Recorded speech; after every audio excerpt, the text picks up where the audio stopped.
L'acné est une maladie de la peau due à un mauvais fonctionnement des glandes sébacées, plus précisément pilosébacées. Cela se traduit par une éruption de petites pustules sur le visage et la partie supérieure du thorax. Spontanément, l'individu concerné, le plus souvent l'adolescent, ressent la nécessité d'écraser ce type de bouton afin d'évacuer son contenu, à savoir le pus qui s'y trouve. Le plus souvent, cela s'effectue à l'aide de deux doigts en s'aidant des ongles qui, généralement, ne sont pas particulièrement propres. Comme nous le verrons, ceci a pour effet de surinfecter la plaie et d'aggraver les lésions de nature inflammatoire et infectieuse. Cette séquence nous montre l'éjection du pus à partir du bouton acnéique. La vidéo que nous allons voir maintenant a pour but de nous faire comprendre la physiopathologie de l'acné, c'est-à-dire les raisons pour lesquelles cette maladie survient. Si nous plaçons une goutte de pus provenant d'un bouton d'acné sur une lamelle et que nous observions celle-ci au microscope, voici ce que nous pourrions apercevoir à l'aide d'un fort grossissement.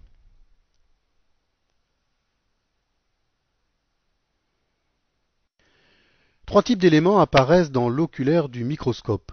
Les squames qui sont de minuscules débris de peau, une variété de globules blancs que nous distinguons ici en bleu clair, contenant des noyaux en bleu foncé et en noir, il s'agit des neutrophiles, et de très petites sphères de coloration jaune d'or, matérialisant la présence de différentes bactéries provenant de la peau entre autres, et surtout des bactéries de l'acné, à savoir Propionibacterium acnes. Nous apercevons également sur cette séquence les squames, c'est-à-dire les minuscules débris de peau en marron foncé. Un des acteurs majeurs de l'acné est une variété de globules blancs, le polynucléaire neutrophile. Il s'affiche actuellement sous nos yeux. Nous verrons que le polynucléaire neutrophile aura pour rôle de détruire différentes bactéries dont Propionibacteriae, Micrococaceae et Pityrosporum orbiculare. Ces bactéries viennent coloniser le comédon, autrement dit le bouton d'acné, qui est le résultat d'une dilatation du follicule pilosébacé, comme nous allons le voir au cours de cette vidéo. Pour mieux saisir le mécanisme de survenue de l'acné, il nous faut pénétrer à l'intérieur de la peau en direction d'un follicule pilosébacé. Cette partie de l'animation nous montre en marron foncé le poil lui-même entouré d'une partie violette qui constitue le follicule pilosébacé proprement dit. De chaque côté, en rouge, les muscles arrecteurs qui permettent d'hérisser le poil et en jaune-vert, la glande sébacée et son canal sébacé. Nous voyons à gauche une autre structure anatomique en bleu clair. Il s'agit de la glande sudorale qu'il ne faut pas confondre avec la glande sébacée. La glande sudorale sécrète la sueur, la glande sébacée le sébum qui va se déposer sur la peau pour la protéger et la défendre, entre autres, contre d'éventuelles agressions microbiennes. Approchons-nous de la glande sébacée. Nous allons pénétrer à l'intérieur de celle-ci de manière à mieux concevoir son rôle, autrement dit, sa physiologie. Ceci va nous permettre de comprendre de quelle manière la glande sébacée fabrique le sébum, que nous allons voir s'écouler ici, et dont les propriétés sont essentiellement de se répandre à la surface de l'épiderme et de participer à la protection de la peau contre les microbes susceptibles de l'agresser. Le sébum possède également la propriété de lubrifier la peau et de la protéger de l'humidité et de la sécheresse tout en entretenant sa souplesse.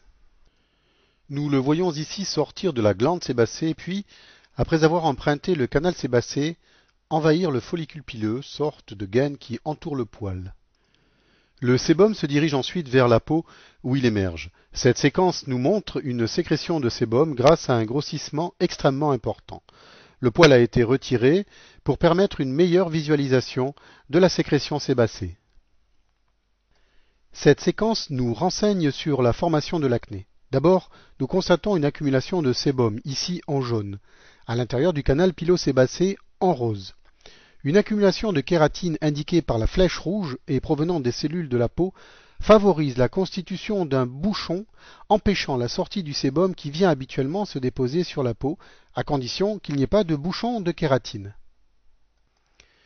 Le sébum ne pouvant être éliminé vers l'extérieur, il apparaît une dilatation du follicule pilosébacé, ce qui entraîne la formation d'un comédon, indiqué ici par la flèche rouge. L'accumulation de sébum à l'intérieur du follicule sébacé n'est que la première étape de l'apparition de l'acné. En effet, intervient dès cet instant une bactérie du nom de Propionobacteriae que nous allons voir. Nous allons tenter également de comprendre son rôle dans la survenue de l'inflammation et de l'aggravation de l'acné.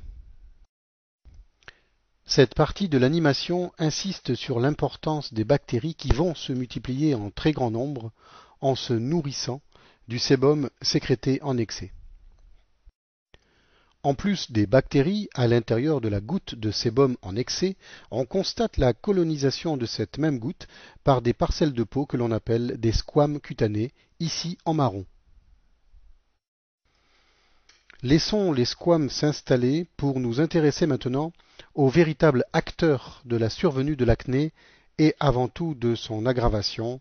Il s'agit des polynucléaires neutrophiles dont nous allons maintenant étudier le rôle en détail.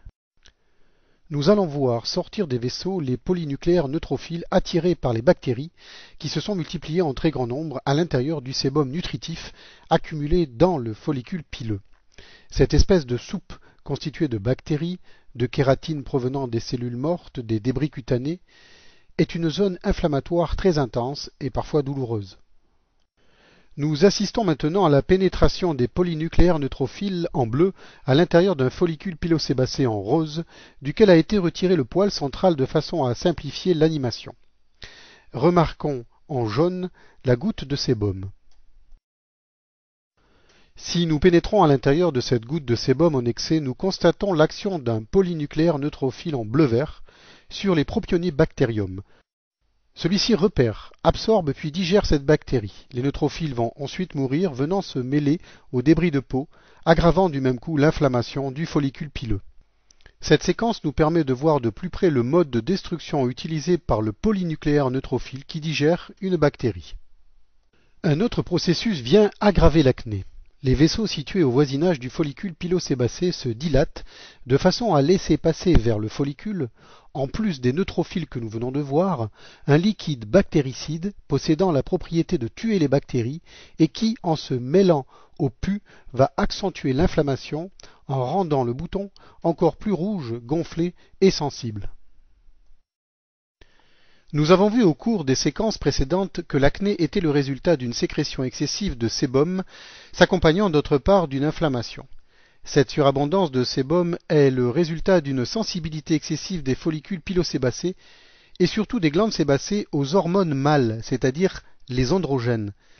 Il s'agit d'hormones sécrétées par les glandes surrénales, les testicules chez l'homme et les ovaires chez la femme, qui synthétisent parfois plus d'androgènes que l'homme.